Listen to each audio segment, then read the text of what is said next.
بسم اللہ الرحمن الرحیم۔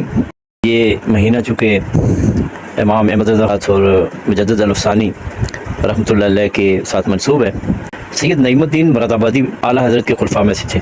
سید دیدار علی شاہ صاحب ایک بڑے محدث تھے اور سید نعیم الدین مراد آبادی کے قریبی دوست بھی تھے۔ سید نعیم الدین صاحب اکثر سید دیدار علی شاہ صاحب کو اپنے مرشد کے پاس حاضری کی دعوت دیا کرتے تھے، لیکن ان کا جواب یہ ہوتا کہ میں کیوں جاؤں، میں تو سید ہوں، محدث بھی ہوں، عمر میں بھی امام احمد رضا سے بڑا ہوں۔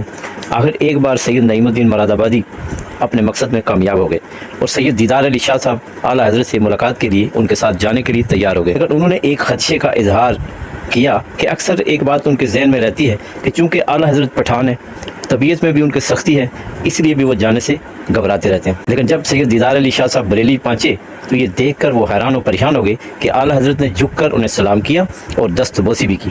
پھر اس وقت مزید سید دیدار علی شاہ صاحب حیران ہوئے جب انہوں نے پوچھا، حضرت آپ کی طبیعت کیسی ہے؟ اعلیٰ حضرت بولے، طبیعت کا کیا بتاؤں، آپ تو جانتے ہیں کہ میں ذات کا پٹھان ہوں، طبیعت میں سختی ہے۔ سید دیدار علی شاہ صاحب فرماتے ہیں کہ بس ان کے اس جملے نے مجھے خرید لیا، اب تو بس میں ان کا ہی ہو کر رہ گیا، واپسی کا ارادہ میں نے ملتوی کر دیا۔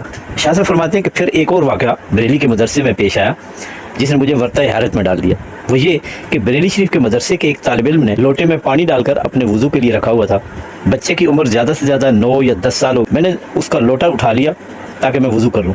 تو طالب علم جو بریلی شریف کے مدرسے میں زیر تعلیم تھا تو مجھے کہنے لگا، حضرت اگر آپ نے یہ میرا لوٹا لینا ہی تھا تو کم از کم مجھ سے اجازت ہی لے لیتے۔ میں نے کہا اچھا چلو آپ مجھے ابھی اجازت دے دو۔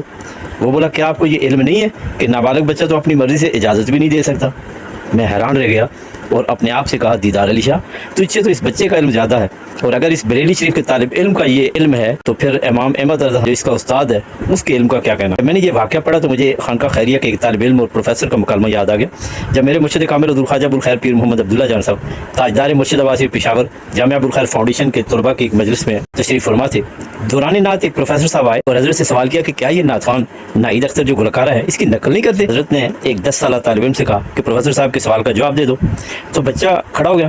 بچے نے کہا، پروفیسر صاحب پہلے آپ مجھے یہ بتائیں کہ حضرت احسان پہلے آئے تھے یا نعید اختر؟ پروفیسر صاحب بولے، ظاہر ہے حضرت احسان رضی اللہ تعالیٰ عنہ ایک صحابی رسول ہے، وہ حضور کی نعت خوانی کیا کرتے تھے۔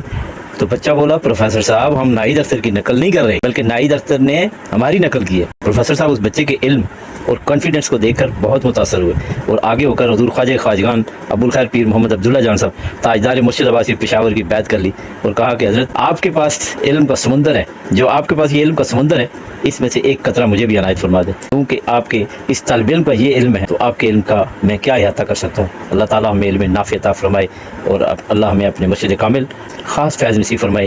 وما توفیقی الا باللہ۔